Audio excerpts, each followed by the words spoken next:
Namaste, hello, welcome to new episode of Inspire India Now. Today we are discussing about the new opportunities available in business sector. And to throw light on this topic, we are having renowned financial analyst Mr. Rajesh Shukla with us. Sir, we'd like to know business opportunities in the field of agri-tech and food tech business. Oh, yes, Samir bhai. As you see, the globe is moving towards environmental friendly development. If you see the environmental friendly development, the agri-tech means agriculture with technology. Till now, you have seen agriculture without technology.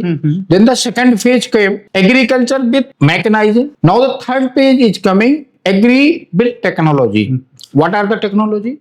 Like say drones, a high-tech equipment for the providing a proper soil analysis and proper storage. If you see, approx 38% of total production get lost because of the poor warehousing, poor management. So agri is a business where you see almost in India, if you see 68% of your total population, you are almost 150 crore people. Out of 150 crore people, if you see approx 90 crore people depend on the agriculture. So if you want to empower them, because the 68% people having a contribution in your economy, in your GDP is less than 15%. But in 1951, when you became independent, that time approx 72% was contributing more than 68%. So nowadays, if you go in the trains, you go in a bus, people say the earlier time was better. अंग्रेजों का time बेहतर था. ये for the Indian एक बहुत बड़ा slab है. This is the very big slab for the policy makers. When people से कि अंग्रेजों का जो समय था वो बहुत अच्छा था. क्यों कहते हैं ऐसा? वो इसलिए कहते हैं कि तब 72% लोगों के पास 68% था. जो वेल्थ थी 72% लोगों के पास 68% था. मतलब कोई मुकेश अंबानी नहीं था, कोई गौतम अदानी नहीं था, लेकिन लाखों लाखों लोग ऐसे थे जिनके पास खाने का रहने का साधन था. What is today position? आज का पोजीशन है कि 68% लोगों के पास सिर्फ 14.5% है. टोटल 4.5% है. ये जो चैलेंज है, ये चैलेंज लोगों को बहुत ज्यादा परेशान कर रहा है. And it is very disturbing for the policy maker. This situation can be change by using A proper technology. A solar technology to reduce the cost of air conditioning, warehousing, and second, irrigation, proper irrigation.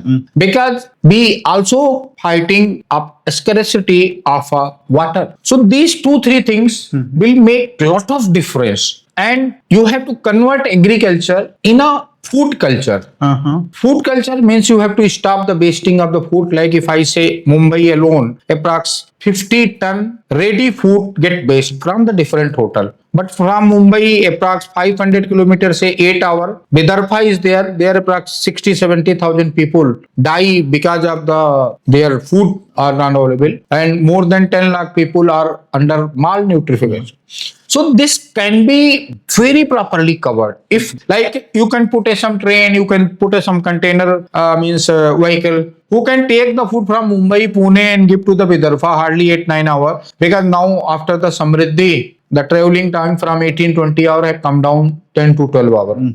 And the second जो सबसे ज्यादा important है, the analysis of the soil. If you are not analyzing the soil, then most of your soil is becoming either the barren land, either the less fertile. So this technology will help you to produce more, stop the wasting, stop the damage. So the price of the production means crop price will come down and the profitability of the farmer will increase. Sir government इसमें कौन से initiative ले रहे हैं agritech और food take?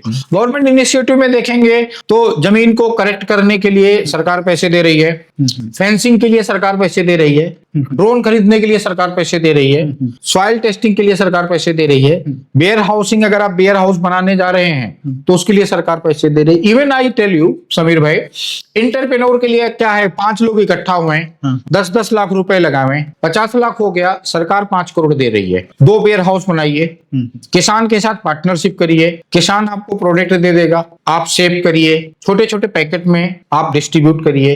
अब आपको एक सिंपल एग्जांपल देते हैं, प्याज लीजिए, ऑनियन. ₹8 किलो नासिक में, ₹40 किलो दिल्ली में, ₹70 किलो भुवनेश्वर में। मैं तो सरप्राइज हूँ, इंडियन को देख के सरप्राइज हूँ। अगर एक आदमी एक टेम्पो खरीद ले, नासिक से प्याज को भरे, भुवनेश्वर पहुंच जाए, 18 घंटे में पहुंच जाएगा। तो जो उसका 10 लाख का टेम्पो है, that by reaching Bhubaneswar it will be approx 90 lakh rupees. क्या कर रहे हो मुंबई में बैठ के, क्या कर रहे हो नासिक में बैठ के? 5,000 का बड़ा पाव बेचने में आपका जूस निकल आता है। बट सेम मैनर आई से if you go see the टमाटर, पंजाब में, हिमाचल प्रदेश में, यूपी में टमाटर ₹1.5 किलो है।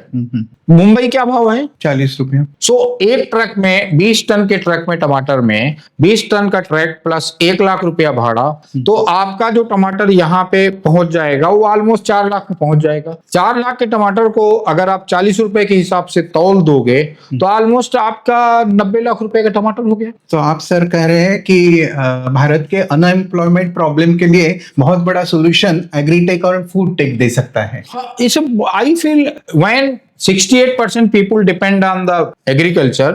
So what are the balance? Balance is only 38% people, not 32% people. So 32% people can be accommodated in distribution of the agriculture, in process of the agriculture, packaging of agriculture, because overall you are a agro economy. And I tell you, one chip, one memory card costs say 400 rupees. But 1 kg honey costs 1600 rupees. 1 kg your lotus seed cost 2000 rupees kg. So you are expert on producing of lotus seed. You are expert on producing honey. Why you are focusing on the different thing? What is not your cup of tea? आप इतना समय लगा रहे हो, दिमाग लगा रहे हो, हाँ, फिनटेक, सेंटेक, फलाने टेक, ढकाने टेक, जो आपके हाथ में है, पहले वो डाल के कमा लो पैसे। When you make money, like अगर हम ये सोच रहे हैं कि सरकार आपके घर आएगी, मेरे घर आएगी, तो सरकार आएगी हमारे आपके घर, बट 10 किलो आटा लेके आएगी, 10 किलो चावल लेके आएगी, 1 और 2 फ्री गैस का बाटला लेके आएगी। सरकार आपके घर मर्सिडीज कार लेके नहीं आएगी, सरकार आपके घर इनोवा लेके नहीं आएगी, वो हमें आपको मिलके कमाना होगा। We have to make that. Sir, हम ऐसे कुछ इनिशिएटिव्स बना रहे हैं हमारे बिजनेस। समीर भाई, यस, एज यू नो, जब से मैं एक्टिव बिजनेस से निकला 2011 से मेरी पूरे देश में एक ही प्रयास है कि 4-5 लोग इकट्ठा हों, उनको मैं 4-5 महीने तनख्वाह दूं, जब वो ट्रेंड हो जाएं तो उनको मैं थोड़े पैसे दूं, और वो लोग इकट्ठा होकर अपना बिजनेस करें और उनका भी घर चले और अपने जो सोशल वर्क चल रहे हैं उसके लिए भी पैसा मिले। Because as you know, by nature मैं किसी से मरने तक पैसा नहीं मांग सकता। मैं अपनी लाइफ में एक ही काम नहीं किया है जो किसी से कभी आज तक मांगा हूं। तो अब उसका क्या फायदा है? जैसे अभी हमने शुरू किया हिमाचल प्रदेश में, हमने 200 एकड़ जमीन लिया है। हिमाचल प्रदेश में हमने वहां पे नींबू लगाया है, अमरूद लगाया है एंड पपैया लगाया है। सो पहली ट्रायल फसल अमरूद की अभी दिसंबर में आई है। आप जान के हैरान होगे, वो जमीन हमने लिया है 8,000 रुपए पर एकड़ पे। 8,000 एकड़ प्लस 50,000 रुपए खर्च हुआ है। पहली फसल ही 68 लाख की है। So next year I feel 4-5 crore की फसल होगी। सो इसी तरह से हम बुंदेलखंड में 400 एकड़ ले रहे हैं और हाथरस में 100 एकड़ ले रहे हैं। सो वहां पे संदीप भाई भी गए थे, पूरी टीम थी। सो ऑलमोस्ट हम लोग डील फाइनल कर दिए हैं, उस पर वर्किंग चल रही है। तो हम लोग तो मतलब ओपन है, कहीं पे भी जमीन जो सड़क पे है, पानी है, तो 10 साल का लीज के लिए ओपन है। और हमारा मानना है 10-12 साल में हम किसान को ट्रेंड कर देते हैं। उसके बाद जब हम छोड़ के आते हैं तो किसान सेम मैनर से कर सकता है। जैसे अगर अब आप जाके देखेंगे इंदौर में, जाके देखेंगे आप मेहसाना में, इंदौर में हमने बांस की खेती किया था। आज वहां कम से कम 10,000 किसान बांस की खेती कर रहे हैं। हमने मेहसाना में आलू की खेती किया था। आज आप देखें मिकिन्स ने वहां 1 लाख से ज्यादा एकड़ आलू लगा रखा। हमने गोवा में टाटा के साथ बेम्बो का काम किया था। सुरेश प्रभु जी एक फार्मर मेंबर ऑफ पार्लियामेंट, मतलब फार्मर फाइनेंस मिनिस्टर हैं, उनके साथ किया था। Rail minister, sorry, farmer rail minister हैं, उनके साथ किया था। आप देखिए टाटा हाउस पे 400 करोड़ का केन का फर्नीचर बना रहा।